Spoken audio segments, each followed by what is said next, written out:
Today we're going to be taking a look at LIVERLEAF, a movie that covers two works of fiction, bullying and the country of Japan. Directed by Eisuke Naito, perhaps most well known for his piece of cinematic history, Let's Make the Teacher Have a Miscarriage Club, this piece of Japanese cinema leaves you wondering if the Japanese are okay as a race of people. Beginning somewhere in rural Japan, we're introduced to a schoolgirl named Haruka. She's moved to this small town and attends a school where she has about 10 other kids in her year group. 10 other kids who have pretty much all grown up together and known each other their entire lives, causing them to have a tight bond, as that's all they've ever known, which leads them to engage in the traditional Japanese pastime of absolutely hating outsiders. One day after school, Haruka has her outside shoes stolen by a group of the girls from her class, followed by them throwing the shoes into a muddy landfill. They laugh and mock Haruka as she falls into the mud trying to retrieve her belongings, followed by them throwing in all of her schoolwork for good measure, as these girls have a strange fascination with mud and won't stop until absolutely everything is covered in it. And this here is an example of bullying, and a perfectly valid reason as to why children shouldn't be allowed to exist. But as this is Japan, and they're anti-eradicating the kids, unless they're from a different country anyway, Haruka is forced to deal with this as a part of her everyday life. After coming home to her family, followed by them all having a bit of a cry after not being able to get the mud out of her school clothes, they attempt to go directly to the school to try and get something done about this. But like most schools, when confronted with a bullying problem, their solution is to do absolutely nothing. It's survival of the fittest out here, and the small little Japanese schoolgirls aren't going to make it. The kids are so brazen and out of control at this school, as when Haruka's dad is leaving, he's kicked down the stairs by a fetal alcohol syndrome survivor with thumbtacks stuck to the bottom of his shoes. And just like when the rich and powerful get caught doing very bad things they definitely should not be doing, absolutely nothing happens.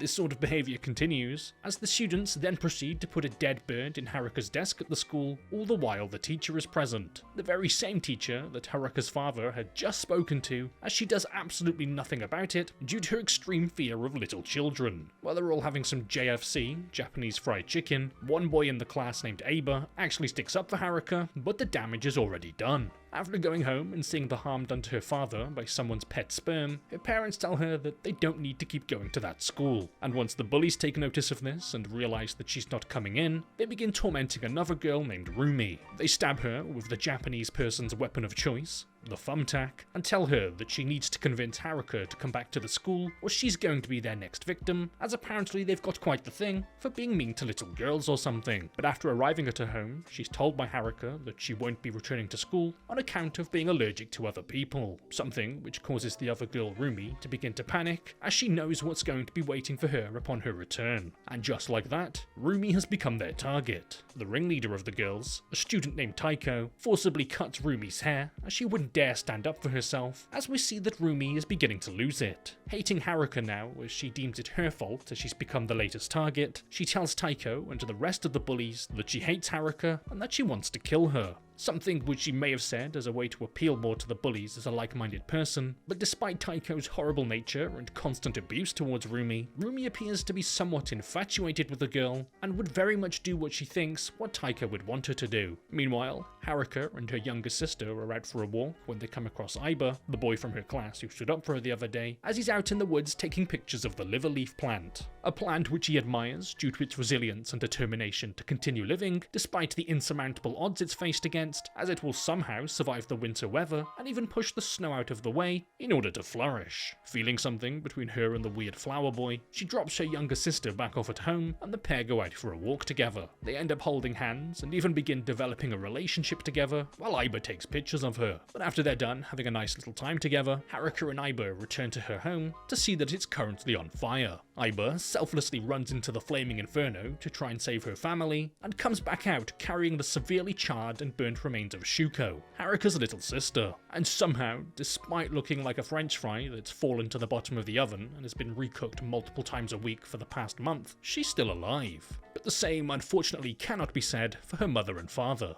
It's apparently obvious who started the fire, the bullies and Roomie. They explain to each other that they only wanted to scare the family with the fire, but considering that Japanese houses are built out of literal wood and paper, they didn't quite think through this plan hard enough and ended up cooking them all alive instead. But it turns out that Taiko wasn't actually present for the incident. Even with 2 people dead and a young child severely burnt and barely clinging on to life, Roomie approaches Taiko at school and starts excitedly laughing about what happened the other day as she tells Taiko that she should have been there for it, to which Taiko responds by slapping her pen into Roomie's hand. With her parents looking a bit overdone, Haruka's grandfather comes down to live with her until she's able to graduate at the end of the year, when suddenly one day, much to everyone's surprise, Haruka shows back up at school. She knows who's responsible for that weird burnt smell that she can't get out of her nose. So after school, 3 of the bullies walk Haruka out into the woods, where one of them tells her that she needs to kill herself, as they know that she knows they're responsible for what happened, and therefore she's a threat. Resorting to everyone's favourite hobby in Japan, stabbing a person with a thumbtack,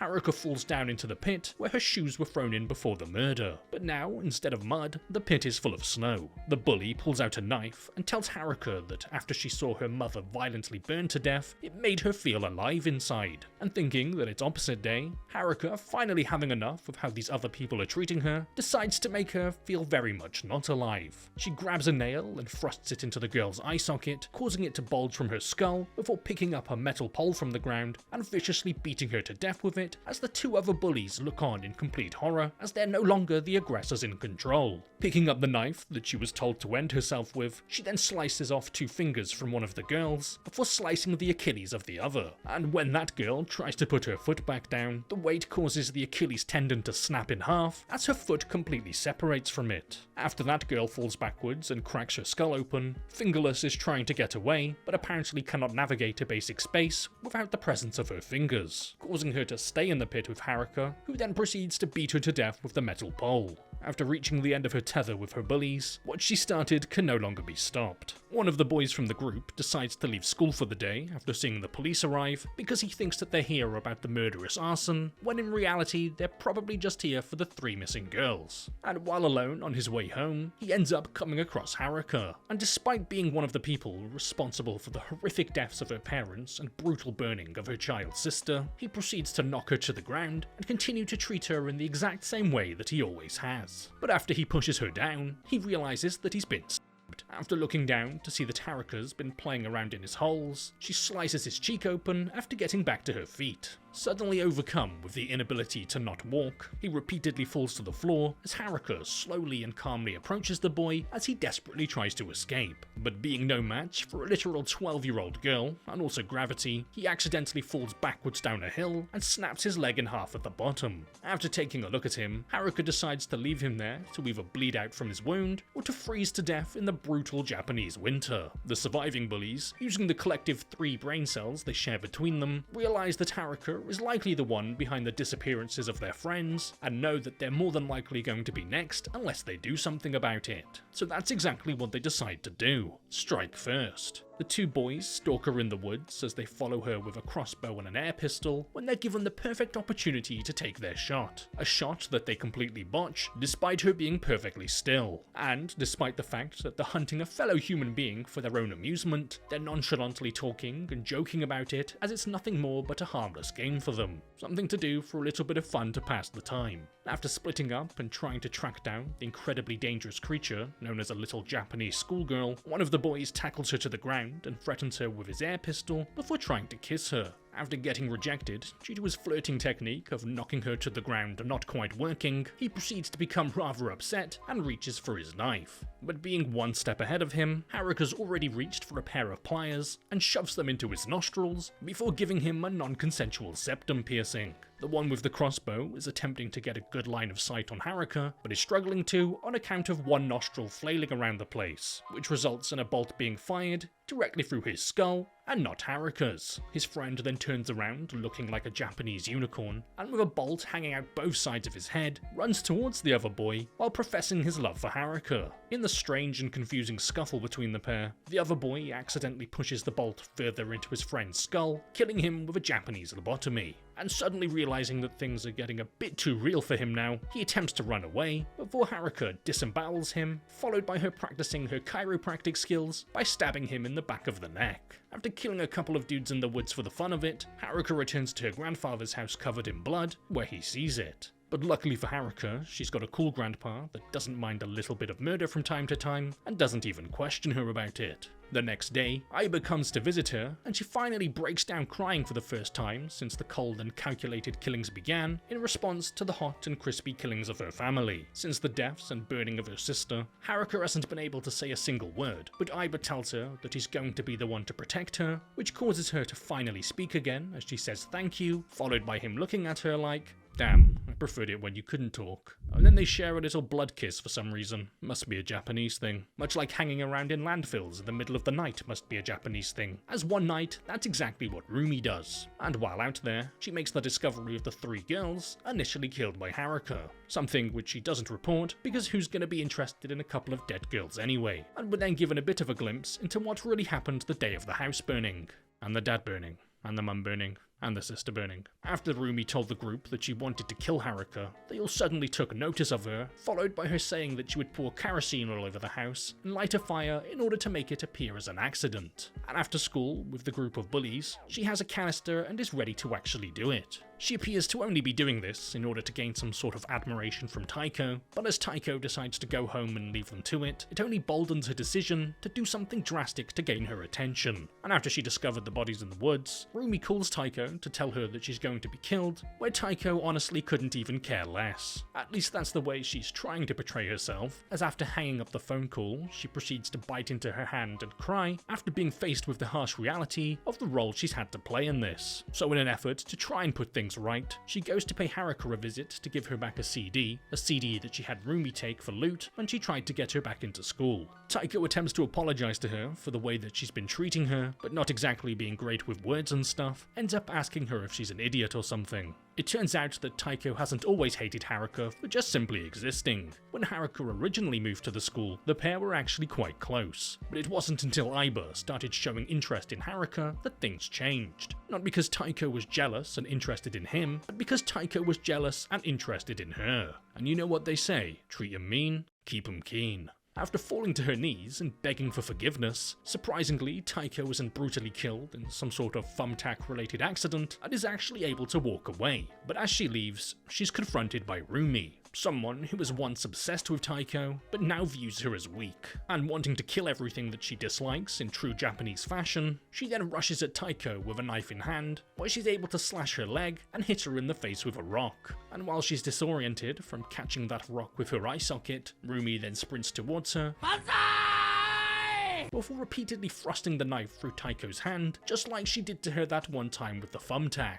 And after telling Taiko that she set the fire for her, she then stabs her in the chest and leaves her to bleed out in the snow. And it turns out that an unfortunate side effect of living in Japan means that you're absolutely insane. As after finding out from Haruka's grandfather that he plans to move Haruka and her little sister to Tokyo soon, Aiba calls her up and tells her that he'll move out there with her and they can live together. Something which she isn't exactly too keen on immediately doing, considering her sister's current crispy state, and the fact that when the snow thaws out a bunch of bodies are going to be discovered, before we then see an already covered in blood Aibu proceeding to violently destroy his phone after not being given what he wants. It turns out that before the phone call, Aiba had actually violently beaten and stabbed his own grandmother who he lives with in order to convince her to let him move away. Needing to work on his negotiation skills, it turns out that this is something that he's previously done before, as he killed both of his parents in the same way, and that's why he now lives with his grandmother. And to continue the theme of everyone in this town being slightly psychotic, we then see the parents of the missing children showing up at the school to accost their kid's teacher.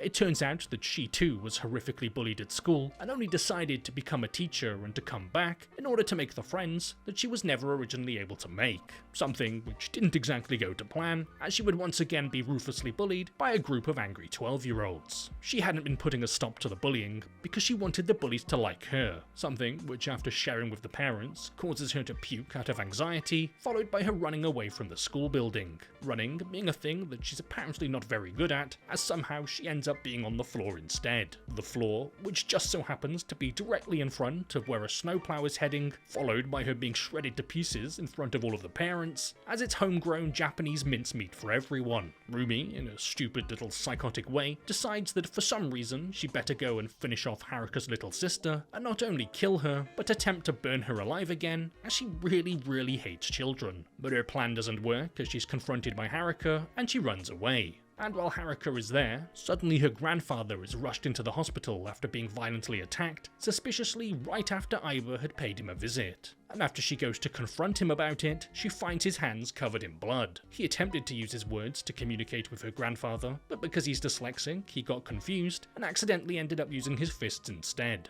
Roomie then also arrives, and in another flashback sequence, we see that she was the one who poured the fuel all over the house, before then throwing it all over Haruka's mother after being confronted. One of the boys lit a match and attempted to intimidate her by telling her not to speak about what she's seen, followed by the match burning his fingertips and falling to the ground. And in an instant, the mother and the house were up in flames. The father and the daughter come running to the screams of the woman, but the father is shot in the leg with the crossbow as the kids realise that they've been seen. And in order to assure that there's no witnesses to the accidental burning of the mother, they partake in the very deliberate burning of the father and the daughter, as Roomie douses them in kerosene before throwing a lit match at them. And after being told all of this, Haruka then runs at Roomie, but Roomie stabs her instead. Aiba, being enraged by this, as he's the only one around here allowed to hurt women, begins violently beating the shit out of a little girl. And after having enough of punching a little girl in the face, he then snaps off a branch from a tree and stabs her through the neck with it. Thinking that somehow, in his own little delusional way, he's still going to be able to have a relationship with Haruka after this, he feels extremely betrayed by her as she suddenly attacks him with a knife, resulting in him violently beating her as he tells her how much he wanted to protect her. Not exactly being the greatest at sending signals, he then pulls out his camera and begins taking pictures of her. But due to them being in the forest and with the help of movie logic, she's able to reach for the crossbow buried beneath the snow from one of her previous victims and fires a bolt directly through his lens and into his brain as she then bleeds to death in the snow from the knife wound from Roomie.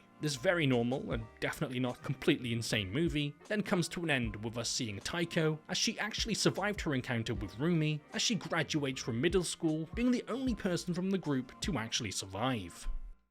So before this video comes to an end, I'd like to just give a big shout out and a massive thank you to all of the YouTube members and patrons, the people who every month continue to go out of their way to help support the channel. If you're interested in becoming a YouTube member or patron yourself, not only are you just generally being a great support, but you also get access to a few little perks, like being able to join the private Discord server, where you can then get links to all uncensored versions of videos. Starting off with this week's new YouTube signups, a massive thank you to Yolo Ono, Matt Weaver, Omar Contreras, Jimmy Mack, Simps, It's Leaky, Thomas Polchalski, Luga Schluger, Gigashot, Drag320 on 05, Matthew Green, Robin West, Stephen L, Nick Bladikas, Mazzolo 4.0, Fernando Osorio, The Prairie Road, Cameron Kelly, Rufals, Nicola Lee Baker, Ainfac Cody, Jan Ventura, Miss Mercury, Mob 1, Totally Not Noah, Myth, Vampira, No Name, Crotexable, Wes Perry, Akella, Zaza Lord, Edward Q, Swiss Lobster, Adam Boswell, The Soldier 420, Het Nakani, Francisco Cardenas Martin, Almost Anything, Mai, Brige, Hestia, Luna Is Yours, Rickboy365, Ashley Taylor, KST, Young Yokai, Travesta 100, Broccoli Boy, Skirt Reynolds, Kale Owen, Sebastian Provest, U2, Quilks VT, Ruben F04, Joshua Davis,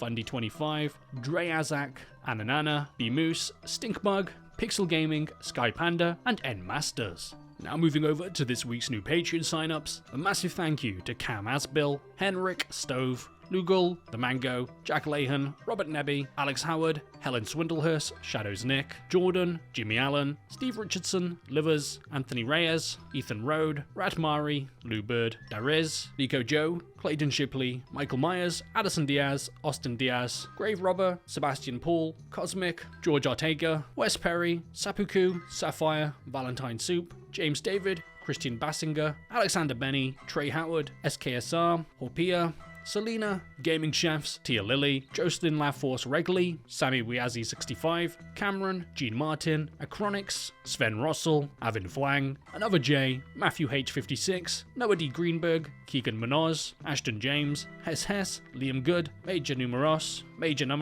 Bailey Turner, Anabolic Jesus, Nihilus, Mostly Ghost Host, Habdi Debaj, Max Naxton, Layla W, Ann Moyes, Matt, Sebastian Cruz Painter, Cancerous Nut, and Caden Petrino. So once again, a big shout out to all of the YouTube members and patrons, and a big thank you to everyone else for watching.